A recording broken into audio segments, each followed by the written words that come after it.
अस्सलाम वालेकुम नाजरीन, आज की वीडियो में हम आपको बताएंगे कि सल्तनत के बानी उस्मान गाजी ने कितनी शादियां की और उनकी कितनी औलादें थीं। उनकी औलादों के बारे में तारीख क्या कहती है, ये सब जानने के लिए वीडियो को आखिर तक ज़रूर देखें। नाजरीन, उस्मान गाजी ने पहली शादी राबिया बाला खातून से जबकि दूसरी शादी माल खातून से की थी। उन खातून से उनकी कितनी औलादें पैदा हुईं और उन्होंने सल्तनत के उरूज के लिए क्या कारनामे किए, ये सब हम आपको इस वीडियो में बताएंगे। माल खातून से उस्मान गाजी का सबसे बड़ा बेटा बाजाली बे पैदा हुआ था, जो 1285 ईस्वी में पैदा हुआ और नौजवानी में 26 साल की उम्र में ही वफात पा गया। तारीख बताती है कि इसकी वफात सोगूत में हुई। माल खातून से ही उस्मान गाजी की एक बेटी भी थी, जो कि बाजाली बे से 1 साल छोटी थी। नाजरीन, माल खातून से ही उस्मान गाजी का एक और बेटा भी था जिसका नाम हमीद बे था और वो 1288 ईस्वी में सोगूत में पैदा हुआ था और 41 साल की उम्र में उन्होंने सोगूत में ही वफात पाई। उस्मान और माल खातून का एक और बेटा भी था जिसका नाम मालिक बे था, जो 1290 ईस्वी में सोगूत में पैदा हुआ था।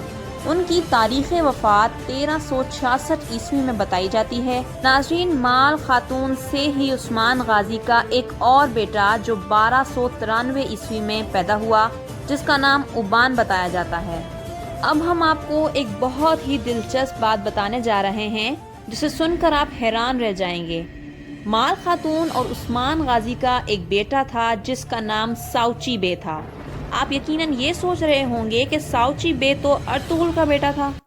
तो आपकी हैरानी को ख़त्म करते हुए आपको बताते जाएं कि 1294 ईस्वी में उस्मान और बाला के यहाँ एक बेटा पैदा हुआ था जिसका नाम उन्होंने अपने भाई साउची बे के नाम पर रखा था। उस्मान और बाला के बेटे साउची बे ने 1334 ईस्वी में वफात पाई। नाज़रीन, अब बात करते हैं उस्मान गाजी के उस बेटे की जो उनकी वफ़ात के बाद उनका जानशीन बना। 6 फरवरी 1288 ईस्वी को माल खातून के यहाँ एक बेटा पैदा हुआ जिसका नाम उरहान था। ये सल्तनत उस्मानिया के दूसरे फरमारवा थे। उरहान को सल्तनत उस्मानिया का असल बानी करार दिया जाता है।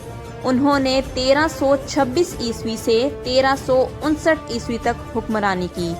इन्हीं के दौर में पहली तुर्क अफवाज यूरोप में दाखिल हुई।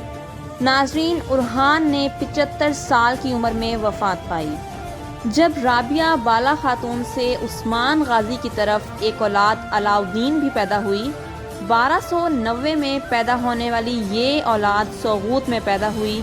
इस तरह उस्मान गाजी के टोटल 7 बेटे और एक बेटी थी। उस्मान गाजी के तमाम बच्चों ने अपने वालिद के नक्शे कदम पर चलते हुए 3 बरे-आज़मों पर हुक्मरानी की। तारीख में उस्मान गाजी के 2 बेटों अलाउद्दीन और उरहान का ही ज़्यादातर तज़किरा मिलता है। कहा जाता है कि उरहान अपने वालिद की तरह बहादुर और जंगजू थे, जबकि अलाउद्दीन ने अपना ज़्यादा वक्त उलूम दुनिया की तहसील में सर्फ किया। नाज़रीन, उस्मान गाजी की वफ़ात के बाद उरहान ने सल्तनत को बाहम तकसीम करने पर आमादगी ज़ाहिर की, लेकिन वालिद की वसीयत की वजह से अलाउद्दीन ने इस बात को नामंजूर कर दिया। लेकिन उरहान के मुसलसल इसरार पर सिर्फ इंतज़ाम मुमलिकत की ज़िम्मेदारी कबूल कर ली। नाज़रीन, आपके इल्म में इजाफ़ा करते जाएँ कि अलाउद्दीन सल्तनत उस्मानिया के पहले वज़ीर आज़म बने। अलाउद्दीन ने अपनी वज़ारत के दौर में 3 चीज़ों पर सबसे ज़्यादा तवज्जो दी: सिक्का, लिबास और फ़ौज। और अलाउद्दीन ही ने सल्तनत उस्मानिया में उरहान के नाम का सिक्का जारी किया।